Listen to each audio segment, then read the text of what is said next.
This is why you need to get your words in a book, and I suggest self-publishing.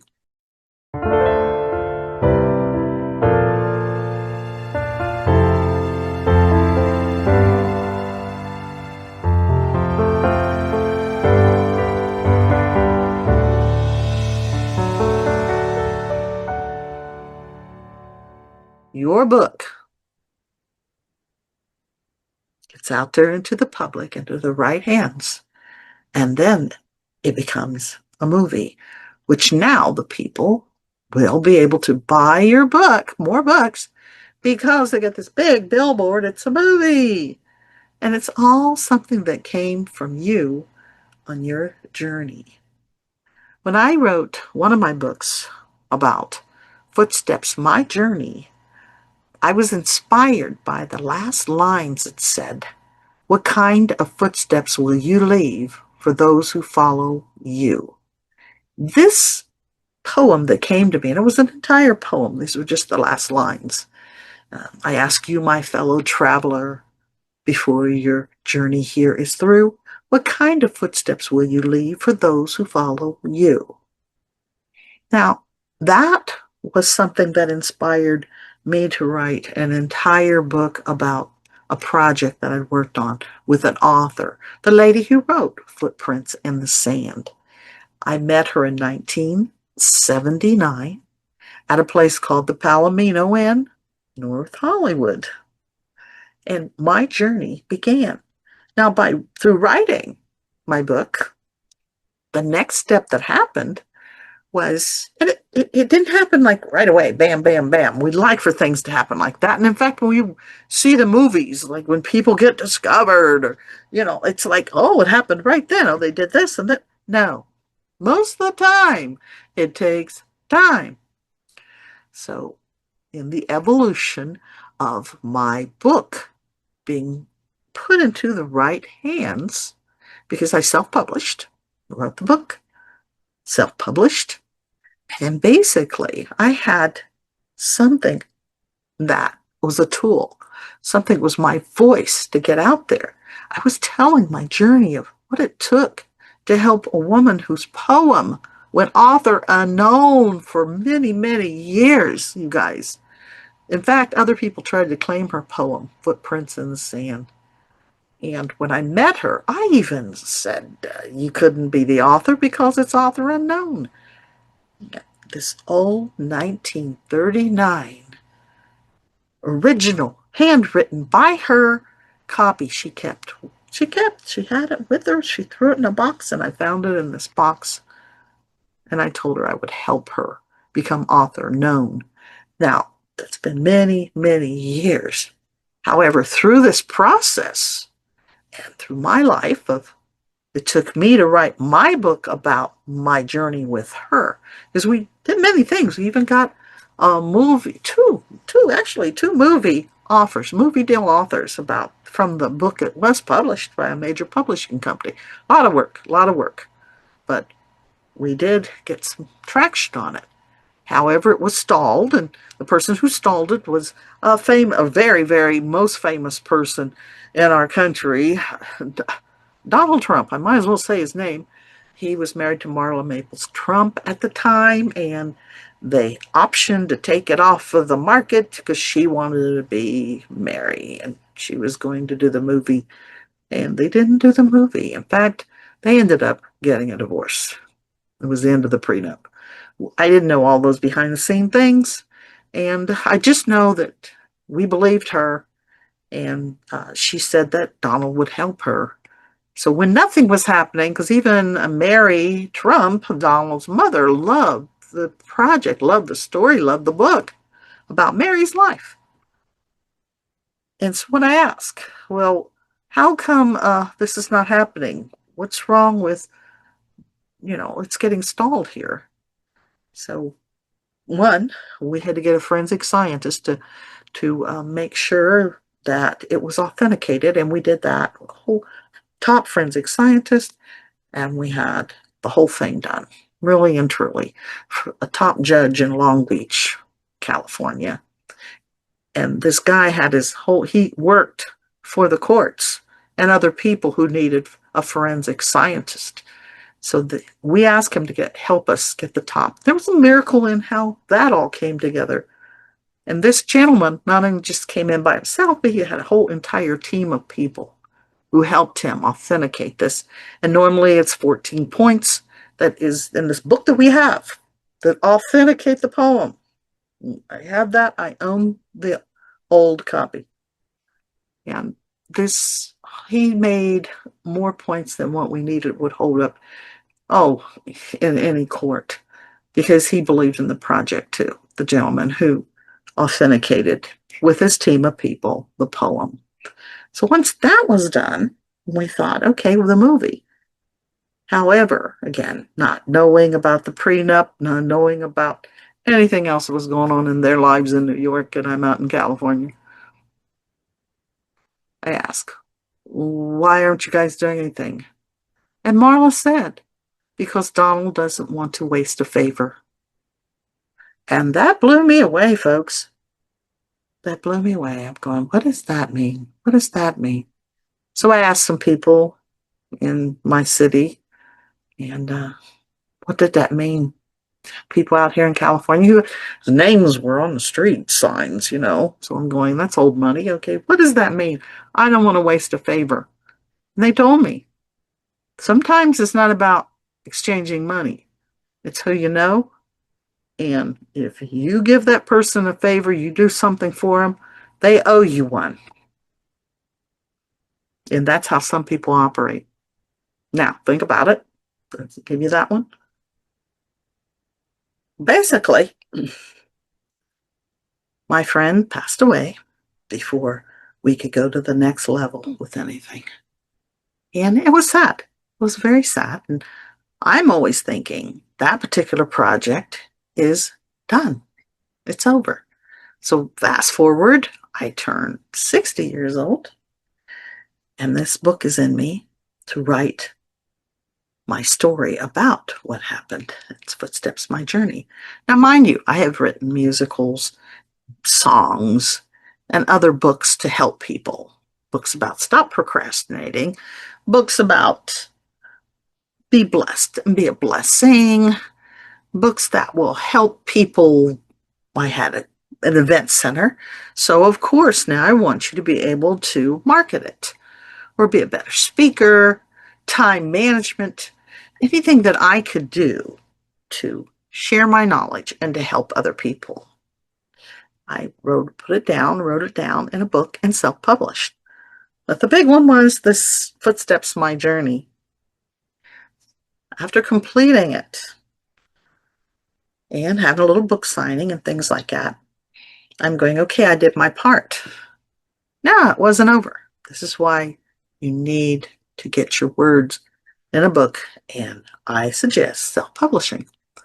So once going through that process, now I have a book, and I just was happened to work with a group called the Red Hat Society at the time, fast forwarding, because they're a society of people who are for women 50 and over, and yeah, if you're under, you wear a pink hat, but if you're over, you wear a red hat. And that group, they're there for friendship and fun. And I crossed paths with them when I turned 50. And one of the groups said, we want you to be our honorary Red Hatter. And I was doing a TV show at the time called Touching Lives. And they were there. We were on location. So I became a Red Hatter. And as a Red Hatter, this is a black hat, but as a Red Hatter, I thought, well, I can write them a theme song. I love to do theme songs. I love to do jingles. So I did that.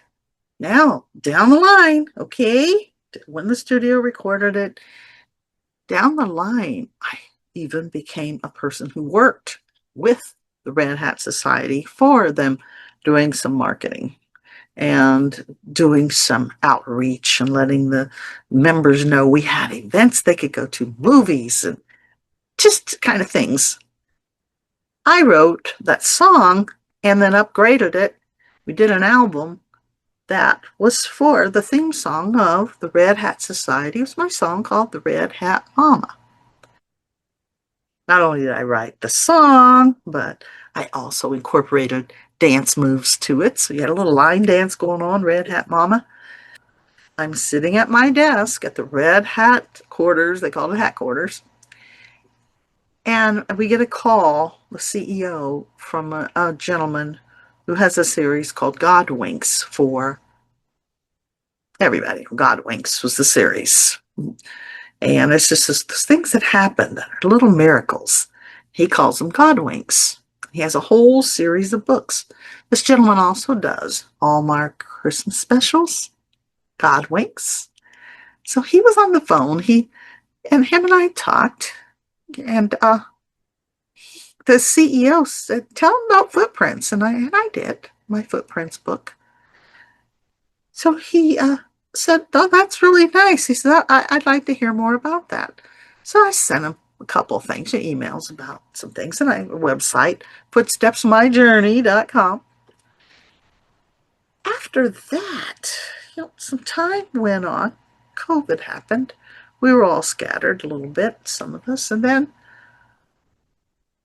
years later, I get this email. It was an email. It wasn't even a call. It was an email. And in the email, it says, we're really interested, my wife and I, because his wife is a co-writer.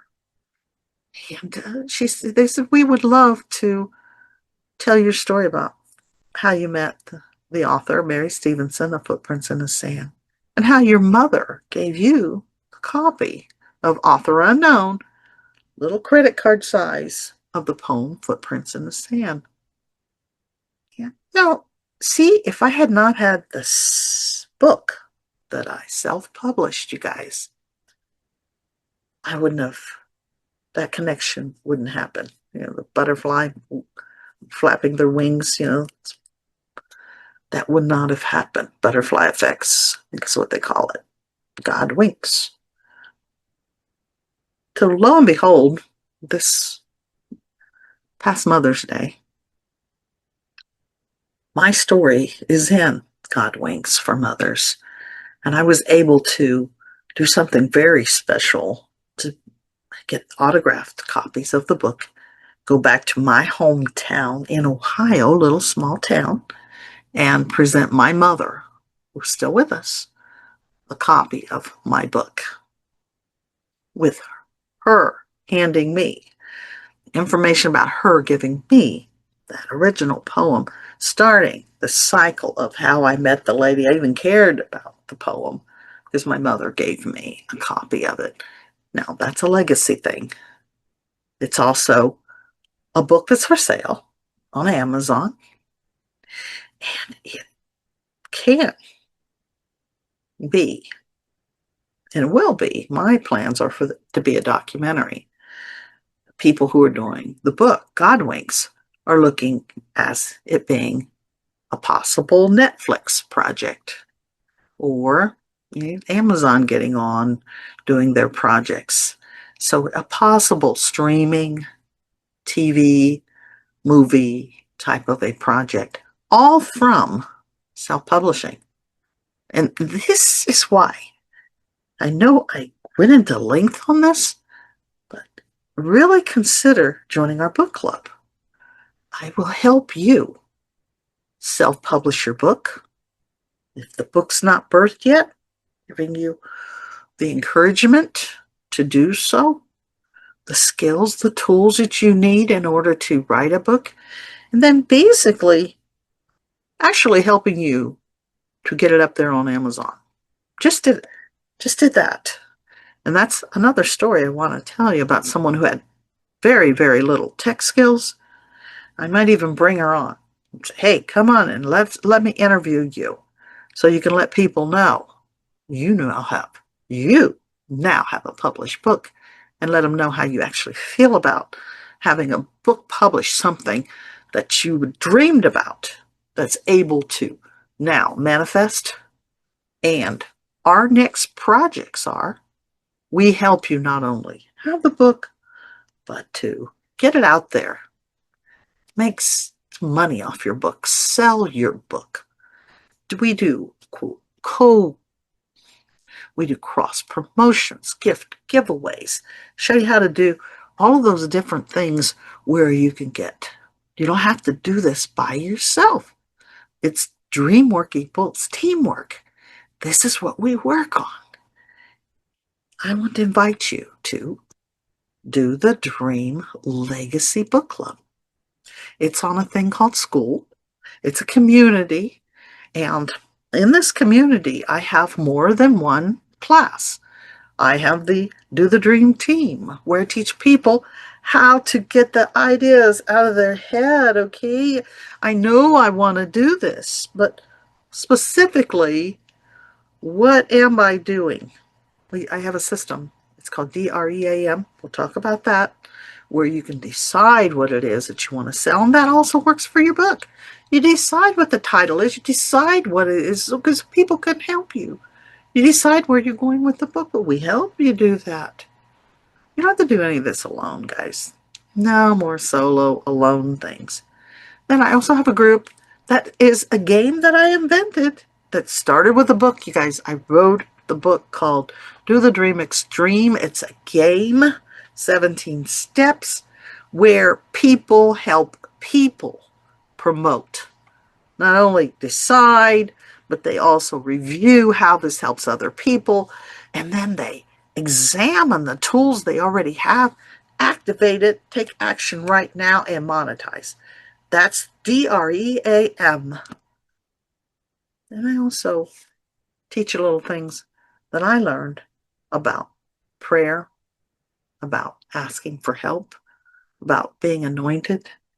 These are the different things that I call them the 5 A's, and they're right on your hand. You can, every time you look at your hand, every time I look at my hand, I have these 5 A's that remind me that I am anointed. And this one over here, it tells me that I have to accept that anointment. That's another A. And then this one right here is I have to ask for help, ask for God's help, ask Him to send me the right people, ask for other people to ask them to help me.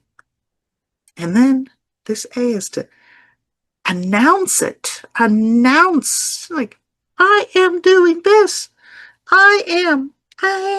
Point the finger upward, because that's where your strength's coming from.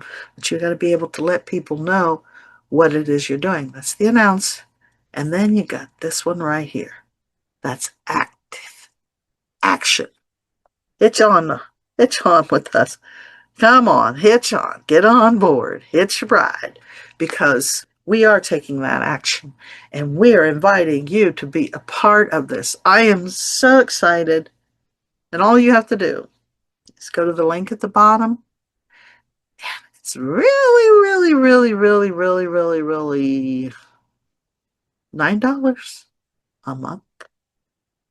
Yes, folks. And we're going to help you with your book, or $50 for the whole year. And this is a sale we have going on right now. It's something that you can do, and you'll be in with a team of people. If you decide you want to do other things that we're doing, that's fine. But we are consistent, and we meet once a week on Zoom. So you can be anywhere in the world and be a part of what we're doing and get your legacy out there. Get your book going. Speakers, I'm going to talk to you in the next one, is you need a book in order to not only sell, but to let people know a little bit more about what you're doing. This one was more built on, this talk was more about legacy people, okay? But that is each one of us need to leave a legacy. What kind of footsteps will you leave for those who follow you? I'll see you next time, guys. Join me. My name is Kathy B. I am on school. I am on there almost every day. So I'm accessible at Do the Dream Legacy Book Club. Join us.